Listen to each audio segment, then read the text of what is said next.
Hello everyone, good morning. সবাই কেমন আছো? আশা করি সবাই যে যেখানে আছো সুস্থ আছো, ভালো আছো। আমিও ভালো আছি।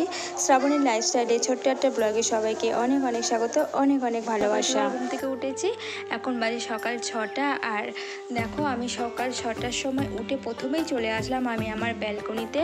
আর জানো, সব থেকে দুঃখের বিষয় এটা, আমি খেয়ালই করিনি বৃষ্টির জলে জলে কবে এই গাছটা গোড়া পচে গেছে। দুটো গাছ, মানে দুটো জেট প্ল্যান্ট গাছ আমার গোড়া পচে গেছে। তো গাছ দুটো যেহেতু জল না থাকলেও অনেক দিন বেঁচে যায়, আর সেই জন্য বোঝাই যায়নি যে গাছ দুটো গোড়াগুলো পচে গেছে। তো আমি দুটো গাছ তুলে রেখে আসলাম, পরে গাছ দুটো একটা টবে বসিয়ে দেবো। তো তারপর চলে আসলাম বন্ধুরা নিচে এসে প্রথমেই মেশিনটা ছেড়ে দিলাম। তারপরে আমি একে একে বাসনগুলো সব বার করে মেজে ধুয়ে নেব। আগের দিনের রাত্রের বাসন ছিল। আগের দিন আমি মাঝে সাঝেই আগের দিন রাত্রেবেলায় বাসন টাসন করে নিই, কিন্তু মাঝে মধ্যে আর করে হয়ে ওঠে না। তো আজকে সকালেই উঠেছি, যেহেতু সকালে সমস্ত কাজ বাজ আমার কমপ্লিট হয়ে যাবে। আর সব থেকে বড়ো কথা কী বলো তো বন্ধুরা, যদি একটু সকাল ওঠা যায় না, আর কাজগুলো দেখবে ঠিক টাইমের মধ্যে কমপ্লিট করা যায়। আর যেদিন উঠতে পারি না সেদিন খুবই তাড়াহুড়ো করতে হয়, আর তোমাদের সাথে আমি আমার মানে সকালের কাজগুলো শেয়ার করতে পারি না। আর এদিকে দেখতে পাচ্ছ বর্ষাকালের অবস্থা কেমন, জামা কাপড় আমাদের পরছে। তো আমার এরকমই রোজই যেরকম জামা কাপড় পরে, তো আমি জামা কাপড়গুলো আগে ভিজিয়ে রাখলাম, আর আমার শাশুড়ি মা কেচে দিয়েছে। মা বললো এখন একটু রোদ দিয়েছে, পরে যদি রোদ না দেয় বা বৃষ্টি আসে তখন এগুলো আর শুকাবে না। রোদ থাকতে থাকতে এগুলো কেচে একটু শুকিয়ে গেলে তাহলে আর পরে আর এই জামা কাপড় থেকে ভিজে গন্ধটা আর বার হবে না। আর যেহেতু একটানা বৃষ্টি হয়েই যাচ্ছে, কোনো রোদের দেখা পাওয়া যাচ্ছে না, একটুখানি করে রোদ হচ্ছে সকাল টাইমে, আবার তারপর থেকে বৃষ্টি চালু হয়ে যাচ্ছে।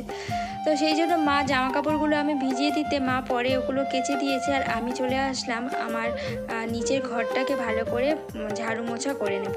আর আজকে আর উপরের ঘরে ঝাড়ু মোছা তোমাদের সাথে শেয়ার করবো না। আর আজকে যেহেতু সকাল উঠেছি, উপরের ঘরগুলো আমি আজকে ঝাড়ু মোছা করে নিয়েছি।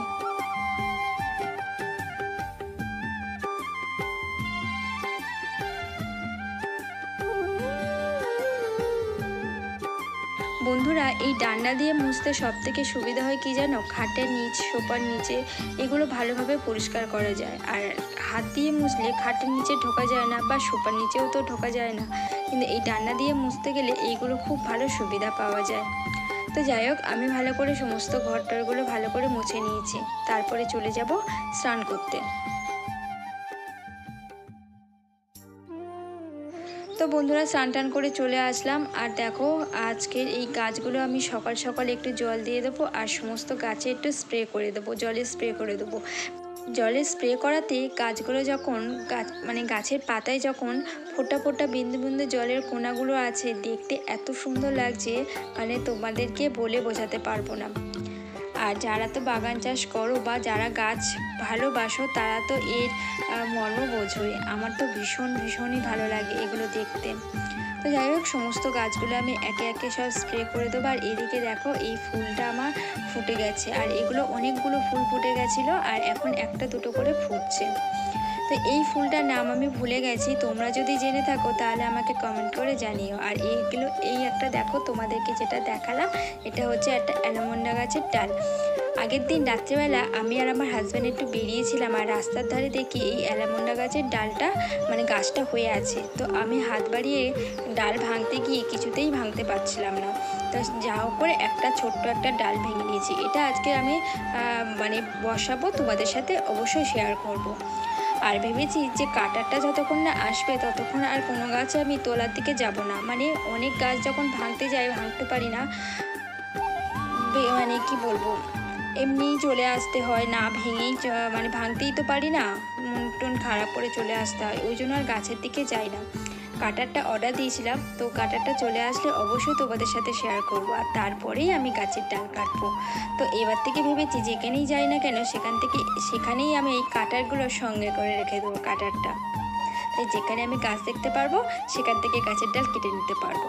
তো যাই হোক বন্ধুরা, চলে আসলাম বিকেলবেলা। আর বিকেলবেলা দেখো, এই অ্যালামন্ডা গাছটা কেমন লেতিয়ে গেছে, যেহেতু সারাদিন সেই আগের দিন রাত্রেবেলা তোলা, আর সারা দিনটাই চলে গেছে। তো এখন আমি বিকেলবেলা এই গাছটাকে আমি বসিয়ে দেবো। তো যেখান থেকে আমি কেটেছিলাম সেই অংশটা কেমন একটা হয়ে গেছিলো, তো সেই অংশটাকে পাড় দিয়ে বাকি অংশটা আমি বালিতে বসিয়ে দিয়েছি। সবাই বলে যে বালিতে বসালে নাকি খুব তাড়াতাড়ি শিকড় ছাড়ে, দেখা যাক আমি পারি কিনা এই বালিতে বসিয়ে গাছের ডাল তৈরি করতে, গাছ তৈরি করতে। আর এদিকে দেখো যে জেট প্ল্যানের গাছগুলো আমার পচে গেছে সেইগুলো আমি একটা টবে বসিয়ে দিয়েছি।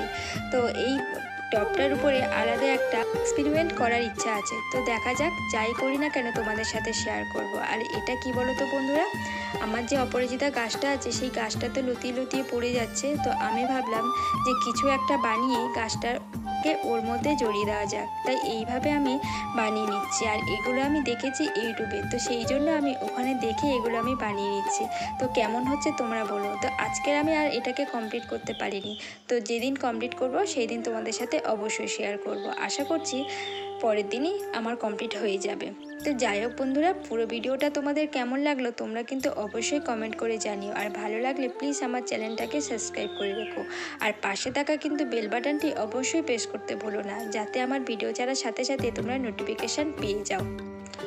তো চলো বন্ধুরা, আমি এটাকে এখন এইভাবে তৈরি করতে থাকি, যতটা পারি ততটা করব, আর তারপরে পরের দিনে আমি এটাকে কমপ্লিট করব।